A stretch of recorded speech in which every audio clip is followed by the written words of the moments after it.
জাপানকে ২-১ গোলে হারিয়ে ২০২৬ বিশ্বকাপের রাউন্ড অফ 16-এ জায়গা নিশ্চিত করেছে ব্রাজিল। এখন সেলেসাওদের সামনে অপেক্ষা করছে আরও কঠিন এক পরীক্ষা। রাউন্ড অফ 16-এ ব্রাজিলের প্রতিপক্ষ হবে আইভরি কোস্ট ও নরওয়ের মধ্যকার রাউন্ড অফ 32 ম্যাচের বিজয়ী।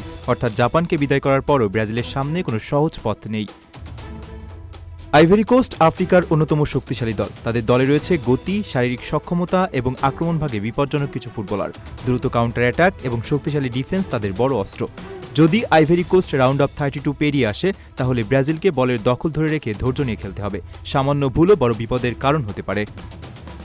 অন্যদিকে নরওয়ে ইউরোপের এমন একটি দল যারা সংগঠিত ফুটবল খেলে এবং সুযোগ পেলেই প্রতিপক্ষকে শাস্তি দিতে পারে। তারা রক্ষণে শৃঙ্খলাবদ্ধ থেকে আক্রমণে দ্রুত উঠে আসে। ফলে নরওয়ের প্রতিপক্ষ হলে ব্রাজিলের জন্য ম্যাচটি হবে কৌশলগত লড়াই, যেখানে মাঝমাঠে নিয়ন্ত্রণ হতে পারে জয়ের চাবিকাঠি। কার্লো আনচেলত্তির অধীনে ব্রাজিল ধীরে ধীরে নিজেদের ছন্দে ফিরছে। দলটির আগের চেয়ে অনেক বেশি ভারসাম্যপূর্ণ ফুটবল খেলছে। রক্ষণে স্থিরতা এসেছে, মাঝমাঠে বলের নিয়ন্ত্রণ বেড়েছে এবং আক্রমণভাগেও দেখা যাচ্ছে ধারাবাহিকতা। জাপানের বিপক্ষে জয় সেই আত্মবিশ্বাস আরও বাড়িয়ে দিয়েছে।